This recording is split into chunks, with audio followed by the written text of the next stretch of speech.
빠른 고령화로 노인성 질환에 대한 관심이 높아지고 있죠. 대표적인 노인성 질환으로 골다공증을 꼽을 수 있는데요.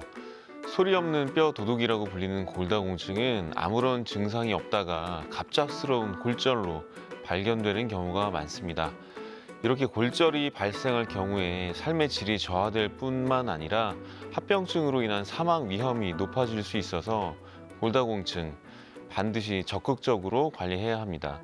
안녕하세요. 정형외과 전문의 문상현 원장입니다. 골다공증이란 한마디로 뼈가 약해져서 부러지기 쉬운 상태를 말합니다. 뼈의 양이 감소하고 질이 하락해서 뼈의 강도가 약해지고 가벼운 충격에도 골절이 일어날 가능성이 높아지게 됩니다. 남성과 여성의 유병률이 좀 다른데 50세 이상을 봤을 때 남성은 7.5% 정도가 골다공증인 반면에 여성의 경우는 37.3%로 5배 정도 되죠. 그리고 70세 이상 여성은 10명 중 7명이 골다공증을 진단받을 정도로 유병률이 매우 높습니다. 여러 가지 원인이 있는데 일단 첫 번째로는 폐경을 들 수가 있습니다. 여성 호르몬인 에스트로겐은 골밀도를 유지해 주는데 폐경으로 에스트로겐이 감소하면 골다공증이 생길 수 있습니다. 실제로 폐경 후 3년에서 5년 사이에 골밀도의 소실이 가장 빠르게 일어납니다. 비타민 D의 부족도 영향을 주는데요. 햇볕을 봐야 비타민 D가 생성되는데 여성의 경우 아무래도 다이어트나 햇볕 노출 부족으로 인한 비타민 D의 부족이 골다공증의 원인이 되기도 합니다. 노화도 중요한 원인 중 하나이지만 이외에도 여러 가지 원인이 있습니다. 칼슘이나 비타민 D 부족이 대표적이고요.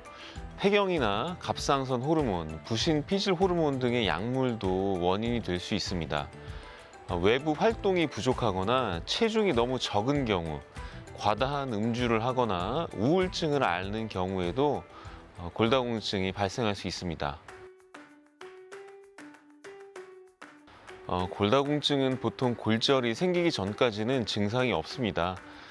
골다공증 자체가 큰 문제가 있다기보다 골다공증이 있으면 쉽게 골절이 발생하기 때문에 무서운 것입니다.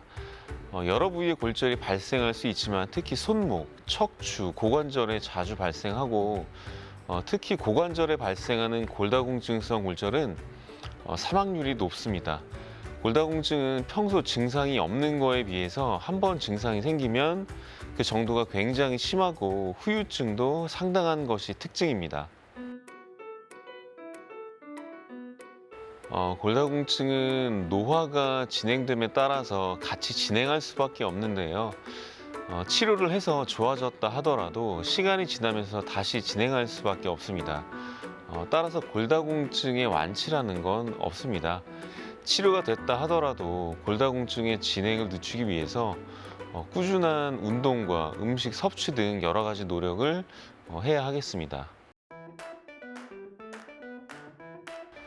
칼슘 부족을 보충제만으로 해결하는 건 힘듭니다. 보충제를 과다 복용하면 부작용에 대한 우려도 있고 해서 보충제는 하루 한 알이면 충분하고요.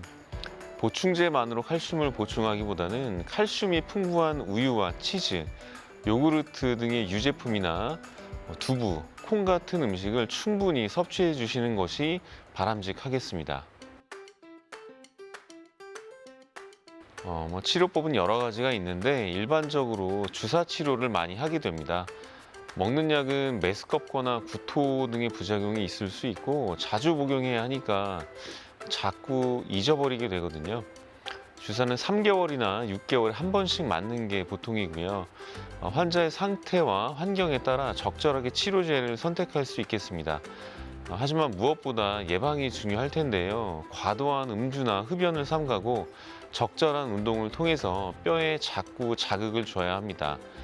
짠 음식을 피하고 일주일에 2회씩은 최소 15분 정도씩 햇볕을 쬐어서 비타민 D를 충분히 합성하도록 해야 하겠고 칼슘이 풍부한 음식도 충분히 섭취해야겠습니다.